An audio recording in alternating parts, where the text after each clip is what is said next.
What's up, sports bettors? There's already been a ton of college football bets we've given out, including this one that looks incredible, over 61 in Kent State, Georgia, Arkansas money line, and the Tigers already cashed $2,000 to win 23K. So we have tons of bets we've given out, and really the whole purpose of the OddsJam YouTube is showing you that when you're following the market, you never know when profitable bets are going to occur, right? You're following the line movements, players are getting injured, sharp actions coming in. You never know when these profitable betting opportunities are going to occur. So the more time you're looking for sharp, profitable bets, the more bets you're going to find, right? Like, for example, we were able to get down San Jose State -6 earlier in the week at -110 odds. You take a look now, most sportsbooks have the point spread at 7 or 6.5. And obviously 6 is a key number in football. So we were able to pick up this fantastic betting opportunity just by being early, right? Looking early for the value in the odds. Where are sportsbooks slipping up, right? To be a great college football bettor, it's all about understanding the market, understanding the data, understanding the math. It is not about understanding college football. As long as you believe that, you will be a terrible sports bettor. It is about finding value in the market and squeaking out gains on a daily, weekly basis, right?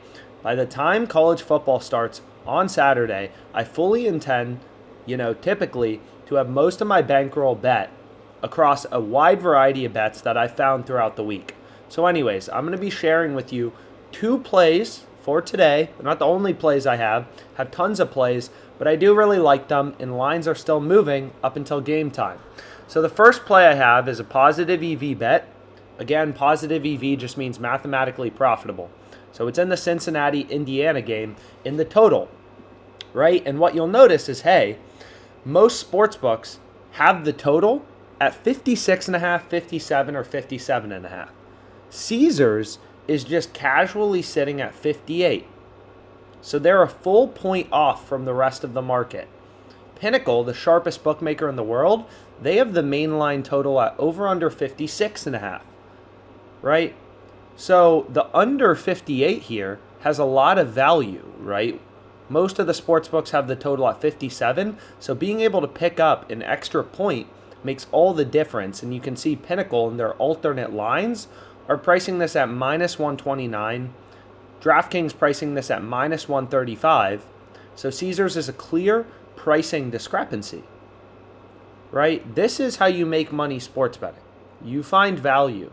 You find spots where you're getting a total a point or a point and a half better than the rest of the sports betting market is pricing it at. You treat every bookmaker as an independent data point of what the odds should be and where the line should be set, and you look for value. This is how you make a killing sports betting. This bet alone has a return on capital of 2.61%.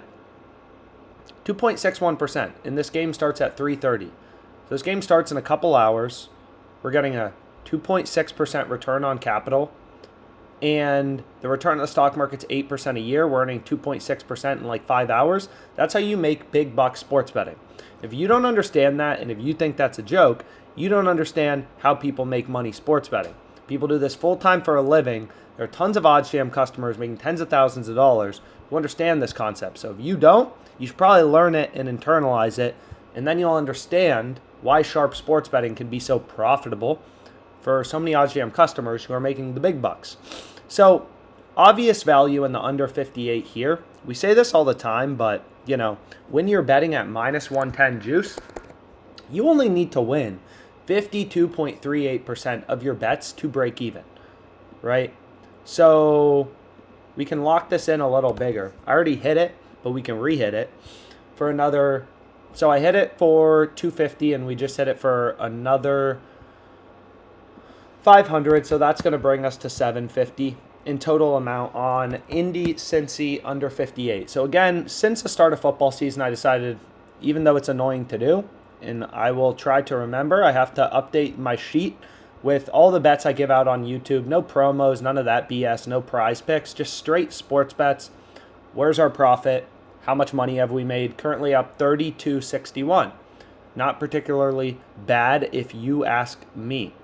So Diggs under 74.5 receiving yards. I believe that lost. So 2 bets. Yeah, let's see this Diggs bet. So this lost. Okay, perfect. So the net profit we've been at so far, if you've tailed all these plays for the same unit size, is 32.61. So not bad. And the first play I'm locking in is Indy Cincy under 58 points, $750, staked with a 2.61% profit margin. This bet is worth $19.58, right? You just take your edge and you multiply it by your profit margin or by your stake. So 750 total, we lock it in for 750 and then you just multiply it by your edge. And again, not every bet's going to win. That's not how sports betting works. You can see we have some losing streaks here. Boom, boom, boom. Then we got some winning streaks, and then you get some winning streaks, some losing streaks. Then you lose a parlay. But overall, the graph will go up and to the right. When you're positive EV betting, you just have to place enough bets, right? This bet's not guaranteed to win, but it has an edge over the sports book. So when you're placing bets with an edge, you make money in the long run, which is what's so great about positive EV betting. It's more like investing than sports betting once you understand the concepts. You just have to understand the concepts, right, of finding value. So going back to this is like when you're betting on totals at minus 110 juice, you just have to be winning 52.4% of the time to break even. There are thousands of people who bet on sports full-time for a living. They don't make a ton of money because bookmakers can cut you off at any point. It's not like an attractive profession being a professional sports bettor. There are people who do it full-time for a living, and all they do is they win on spreads and totals 55% of the time, right? 55% of the time. Most Americans, most recreational bettors, even though they think they have an edge, they don't understand the math, the strategy. They think they know football, but of course you can't beat the market if you know football. There's millions of dollars being bet on college football today. No, billions of dollars, I should say. It's a very efficient betting market, right? Like there's millions of dollars being bet on Cincinnati, Indiana. You thinking you can just blindly pick totals and outsmart the market is completely foolish, because that's you saying you're smarter than the millions of dollars being bet in the market, right? Sports betting is just like the stock market, it's supply and demand. So you thinking just knowing sports, you can beat the market is the most foolish thing I've ever heard, right? You don't make money sports betting that way. The people who make money sports betting, do this full-time for a living, are the people who understand the math, the concepts, and how to look for value and find total bets that they're placing at minus 110 odds that are actually winning 55% of the time, such as Cincinnati, Indiana, under 58, right? This is the best college football bet. So again, it's not like there's that many sharp bets out there at any given time. You have to constantly be looking, but what you'll notice is out of all the odds on sportsbooks, the millions of odds kind of being processed for NFL, college football, there's typically a few soft spots on sportsbooks. And the first soft spot you can see is for Cincinnati, Indiana on the under 58, at least right now. And Caesars will most likely take this line back down to be in line with the rest of the market once enough people bet it, because their odds are stale, right? The lines have been moving lower. All the sharp action is coming in on the under. There's weather changes in football that affect the total, the probability of a game going over or under. All those things need to be considered, and they're reflected in the market data, right? Real-time odds. Kind of like the price of a stock, if the CEO dies, may plummet, right? And that happens very quickly. It's reflected in the market, right? If Cincinnati's quarterback ends up breaking his leg as he walks onto the field to start warming up, the lines are going to move very quickly, and then it's reflected in the market. It's not like you can look an hour later and be like, oh, the quarterback's out, so yada, yada, yada. Second pick I have is Georgia Tech under 17.5. I like this bet, $500 I threw on it. So we have two uncorrelated bets, total profit margin of 30.88. So if you tried to give me $20 for my two bet slips, I won't give it to you. My bets are worth 30.88. Taking my edge from OddsJam, multiplying it by my stake. So in this case, $500. So two really sharp bets. Then what we can do, like what I do, how I find all these bets I have this week, right? We got tons and tons of bets. We have a middle on this game too. UL Monroe plus 9.5 minus 102. We got the under. And then we have UL Lafayette minus 102. So we have the minus 9 for UL Lafayette and UL Monroe plus 9.5 at minus 102.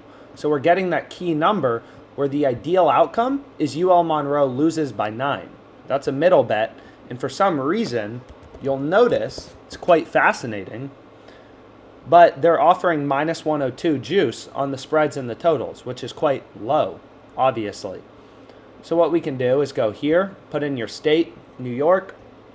You can obviously filter out any books you don't use. So what I did is I just did next 24 hours. I don't want to look at games too far away. And you can look, lines continuing to move towards Arkansas. Maybe you want to dabble with them, first quarter money line.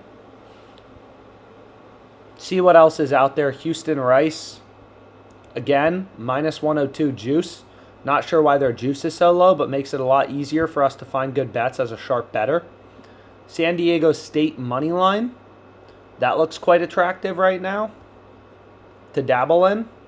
Notre Dame money line plus 125 doesn't look terrible as well. So if you're looking for a spot to bet on them. So we could throw a little on San Diego State money line, but I think I'll call it a day with these two picks. Two picks, $30 in profit margin. Cincy, Indiana under 58. Georgia Tech under 17.5 team total. Let's make money.